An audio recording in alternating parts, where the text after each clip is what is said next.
Padre, raciocine comigo e vamos ver se a sua crença concorda ou discorda.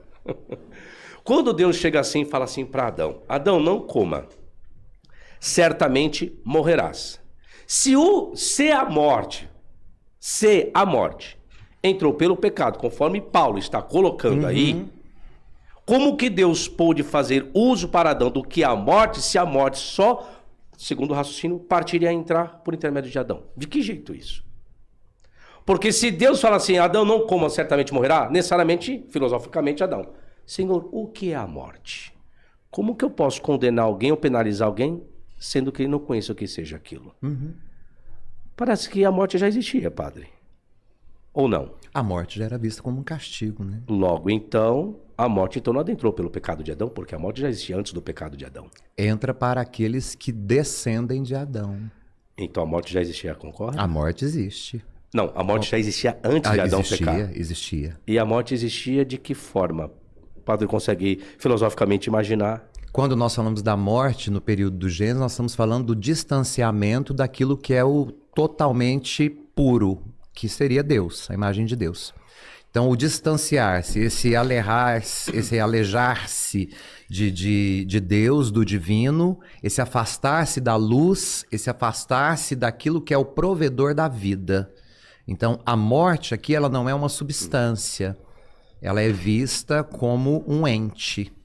Então, a morte, ela toma posse do objeto a partir do momento em que o objeto se distancia daquilo que é a provisão da vida, que é Deus.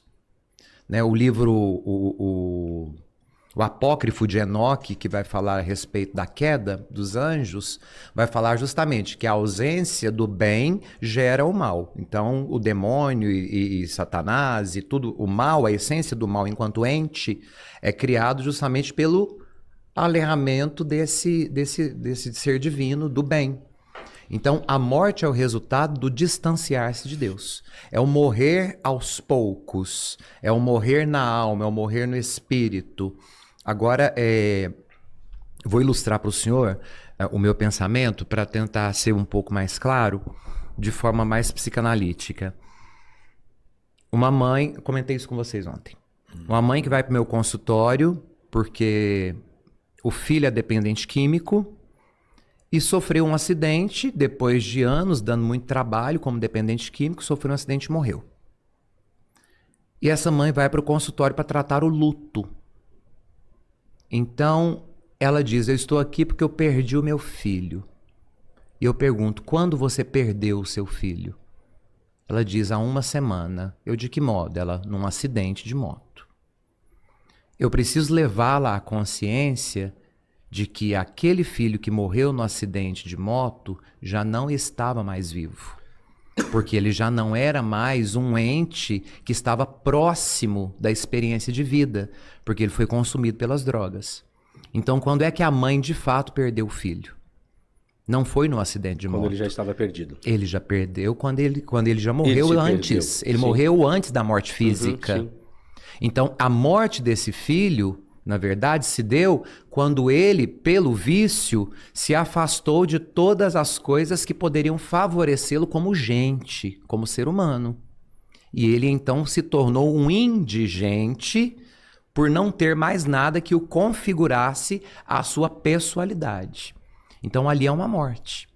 Então, quando nós falamos da morte no Gênesis, a gente está falando dessa morte que não passa pela matéria, mas passa pelo distanciamento de Deus.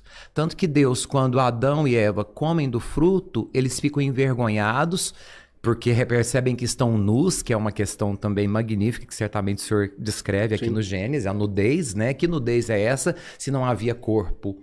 Mas uma frase de Deus que chama a atenção. Deus, que é onipotente, onipresente, onisciente, grita perguntando: Adão, Adão, onde estás? Onde estás? Por que a onisciência de Deus não sabe onde está Adão? Quem está perdido, Adão ou Deus? No caso, Deus. No caso, Deus.